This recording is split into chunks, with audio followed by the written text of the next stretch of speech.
먼저 오늘 크게 그 세 가지 항목으로 나눠서 설명을 했는데 거리두기 조정안부터 좀 짚어보죠. 일단 그 식당과 카페 영업 시간을 9시까지 1시간 연장을 했는데 사적 모임 인원 6명은 유지를 했습니다. 어떻게 보십니까?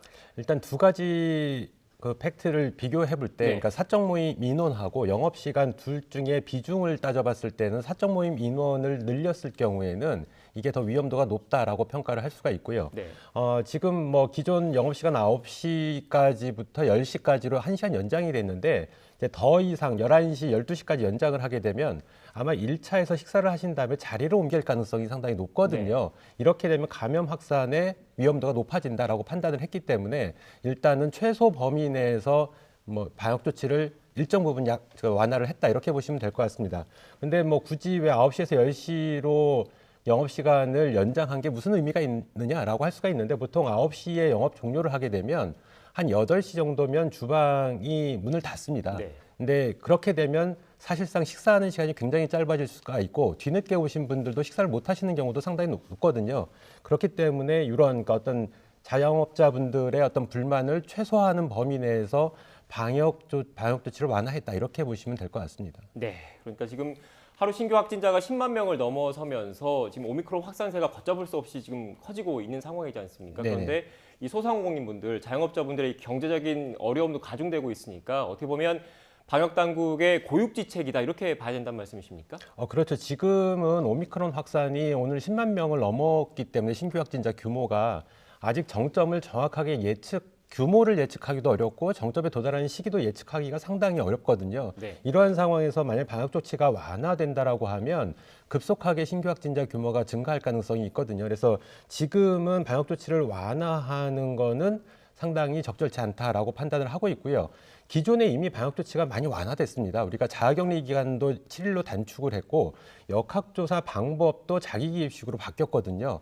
그래서 재택치료도 마찬가지고 이러한 부분들이 여러 가지 종합적으로 방역 조치를 기존에 완화한 결과를 초래했는데 여기에 사회적 거리두기까지 완화를 하게 되면 상당히 이 전파 속도를 더 가속화시킬 수가 있다라고 판단을 했기 때문에 지금은 방역 조치를 추가적으로 완화하는 건 적절치 않고 향후에 오미크론이 정점에 도달한 이후에 조심스럽게 단계별로 적용을 하는 게 바람직하다라고 생각을 하고 있습니다. 네, 교수님 그러면 그 방역 당국이 오늘 내놓은 거리두기 조정안이 최근 이 확산세를 그 잡을 수 있는데 도움이 될까요? 아니면은 어떻게 보십니까?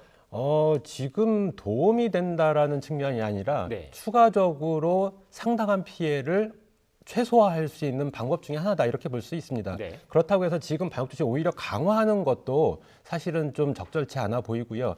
현상 유지를 하면서 지금 고위험군에 대한 관리를 하는 게 상당히 중요하지 않나 생각을 하고 있습니다. 네, 알겠습니다. 거리두기 조정안에 대한 교수님의 평가를 좀 들어봤고 이 출입명부와 방역 패스 관련된 이야기를 해보겠습니다. 일단 출입명부라는 거는 그 확진자가 발생했을 때 역학조사를 통해서 그 감염 경로를 확인하기 위해서 그 적용하는 그런 제도이지 않습니까? 네네. 출입 명부에 대해서는 잠정 중단 조치를 했는데 이 방역 패스는 유지를 하기로 했어요. 다만 청소년 방역 패스 시행 시기는 4월 1일로 한 달 연기를 했습니다. 먼저 출입 명부에 대해서 잠정 중단했다는 것, 확산세가 워낙 거세다 보니까 역학조사에 한계가 있다. 사실상 이 부분을 인정을 하고 간 거라고 봐야 되는 겁니까?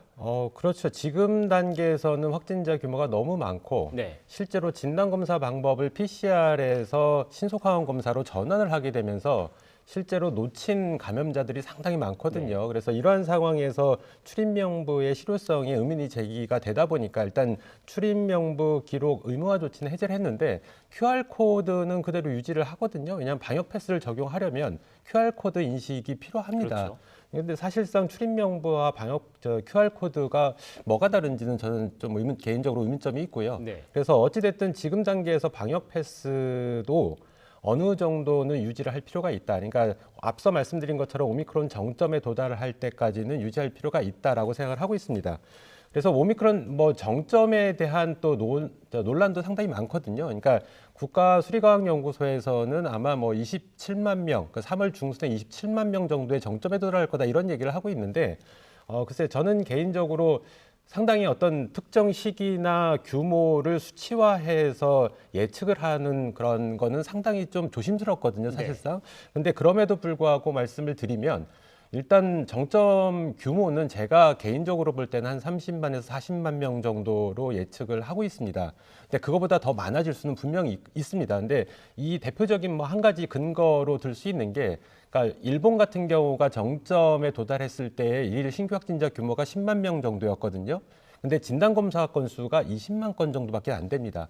근데 우리나라 같은 경우에는 진단검사 건수가 60만 건에 해당하거든요. 근데 지금 이런 측면, 그러니까 건수를 확대를 하게 되면 신규 확진자 규모는 많아진다, 이렇게 볼 수가 있고, 이러한 측면에서 일본이 진단검사 건수 20만 건 정도에서 10만 명 정도의 신규 확진자 규모를 보였다면 우리나라는 그거의 한 3배 이상 정도 보이지 않을까 생각을 하고 있거든요.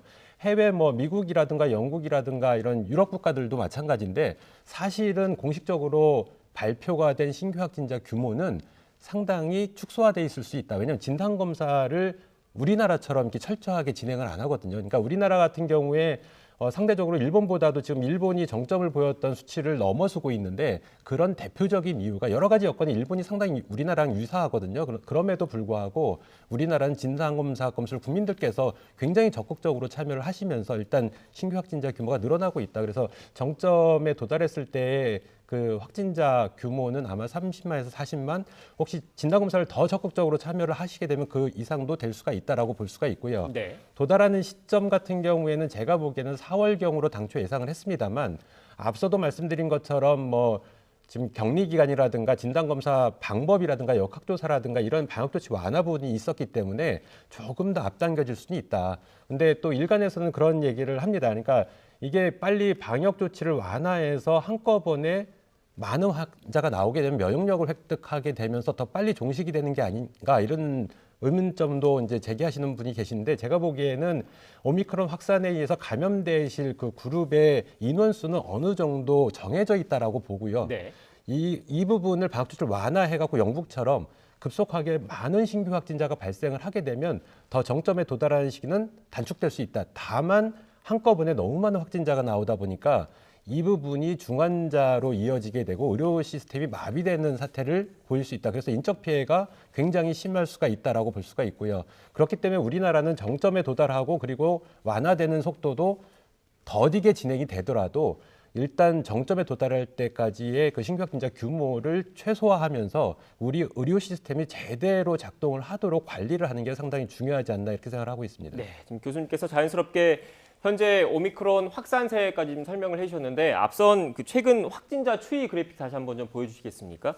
지금 방역 당국에서도 인정을 하고 있는 부분이 매주 이른바 신규 확진자가 2배로 늘어난 더블링 현상이 계속 나오고 있는 상황이잖아요. 지금 그 어제 하루, 그러니까 오늘 0시 기준으로는 10만 명을 넘어선 상황이고, 가장 우려스러운 부분은 이 정점이 언제일지가 그 가장 우려스러운 부분인데, 이 정점이 언제일지에 대해서는 전문가분들마다 다들 의견이 조금씩 다르더라고요. 그런데 제가 궁금한 거는 일각에서 이런 얘기를 하는 게 그 방역의 역설이라는 표현이 나오더라고요. 그러니까 우리나라가 상대적으로 백신 접종률도 높고 방역 체계가 잘 이루어져서 이른바 자연 면역이 형성되신 분들이 적기 때문에 정점에 올라가는 그 기간도 상대적으로 길고, 그리고 정점에서 완화되는 기간도 상대적으로 길 수도 있다, 이렇게 분석을 하시는 분들도 계시던데 교수님께서는 어떻게 보십니까?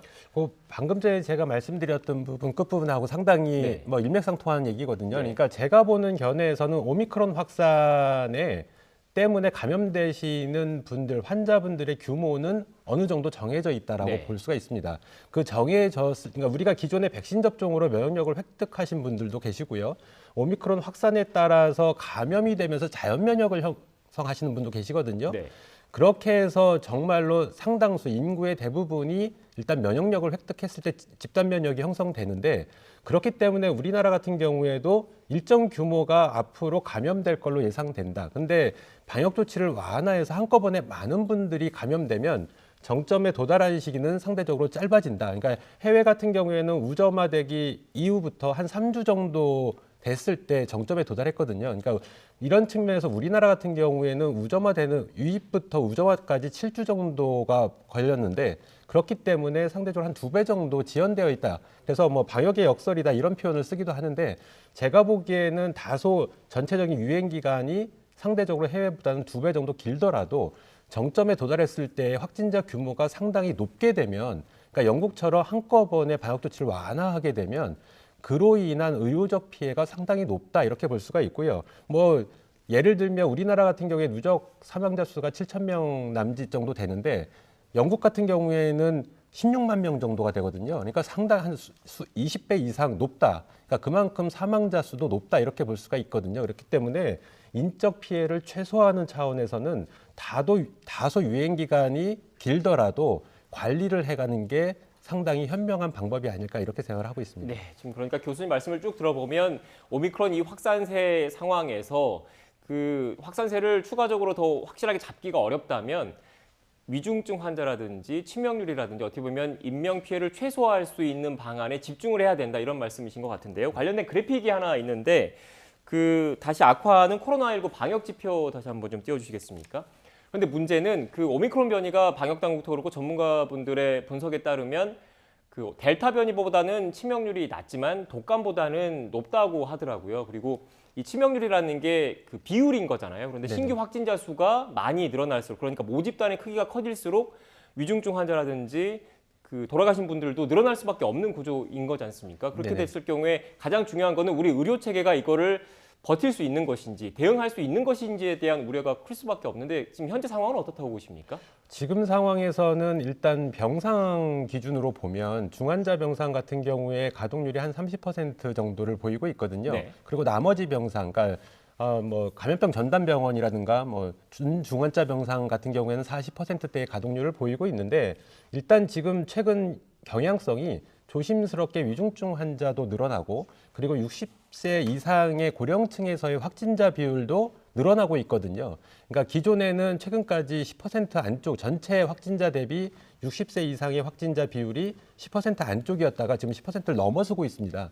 그렇게 되면서 위중증 환자도 점점 늘어나는 양상을 보이고 있기 때문에 일단은 지금 큰 폭의 신규 확진자 규모 증가세를 보이면서 서서히 위중증 환자가 늘어나고 있다 이렇게 볼 수가 있고요. 지금 10만 명 신규 확진자 규모인데 만약에 20만 명으로 늘어나게 되면 일단 지금 가동률이 중환자 병상 가동률이 30%대 60% 이상으로 높아질 수가 있거든요. 네. 이렇게 됐을 경우에는 우리 과거에 12월 달에 델타 때 유행처럼 아무래도 병상 부족 문제가 현실화될 가능성이 상당히 높다 이렇게 볼 수가 있습니다. 따라서 지금 요 관리가 상당히 중요하고 기본적으로 신규 확진자 규모도 적절하게 관리를 하는 게 상당히 중요하다 이렇게 볼 수가 있습니다. 네. 교수님 마지막으로 간략하게 교수님께서 그 약학을 전공하신 교수님이니까 이걸 또 여쭤볼게요. 지금 최근 그 재택 치료 하시는 분들이 많지 않습니까? 가장 걱정되는 게 재택 치료 과정에서 뭐 진단 키트나 이런 걸 제대로 그 확보를 하지 못했을 경우에 어떤 약들을 좀 구비를 해야 되는지 뭐 약국에서 어떤 그 상비약들을 미리 좀 구비를 하는 게 나을지 궁금해하시는 분들이 많던데 좀 정리를 좀 해주시겠습니까? 과거에 지금처럼 집중관리군, 일반관리군을 구분하기 전에 네. 확진자를 재택치료 관리가 들어갔을 때는 저는 개인적인 어떤 의약품을 복용하지 않는 게 더 좋겠다라는 의견을 많이 드렸었거든요. 네. 그 이유는 관리가 되고 있었기 때문인데 지금은 집중관리군과 일반관리군으로 이분화돼 있고 일반관리군 같은 경우에 사실상 또 상담치료 같은 게 좀 굉장히 제한적인 상황이거든요. 그렇기 때문에 지금으로서는 감기약과 같은 이런 대증요법, 그러니까 증상을 완화시킬 수 있는 해열제 포함해서요. 이런 부분들을 준비를 하셨다가 복용을 하시는 게 낫지 않을까 생각을 하고 있고요. 대신에 자각 증상 없이 폐렴으로 급속히 예후가 안 좋아지는 경우가 있기 때문에 산소 포화도 측정은 좀 필요해 보인다라고 할 수가 있습니다. 그리고 이러한 부분뿐만 아니라 지금 노바백스가 이제 접종이 시작이 됐는데 노바백스 백신 접종에도 적극 참여하시는 게 상당히 좋겠다. 이렇게 생각을 하고 있고요. 한 가지 또 중요한 점 중에 하나는 기존에 뭐 1차 정도에서 접종을 mRNA 백신을 받았을 때 이상 반응이 있었던 분들이 접종을 불안전 접종 상태인 경우가 있는데 지금은 이분들이 만약에 1차 접종을 하셨다가 상당 기간 공백이 있고 노바백스 백신 접종을 맞았을 때 2차로 지금 산정이 되고 있거든요. 네. 근데 그 기간이 3개월 이상 됩니다. 그럼 사실상 기존에 맞았던 그런 면역 반응은 상당히 거의 없다라고 볼 수가 있는데 이러한 부분들도 새롭게 일정 기간이 지난 다음에 새롭게 노바백신 맞는 분들에 대해서는 다시 1차로 산정을 해서 계산하시는 게 특히 고령층에 대해서는 이 부분이 상당히 중요하지 않을까 이런 생각도 하고 있습니다. 네, 알겠습니다. 지금까지 김정기 고려대 약학대학 교수와 함께 관련 내용 짚어봤습니다. 오늘 말씀 고맙습니다. 감사합니다.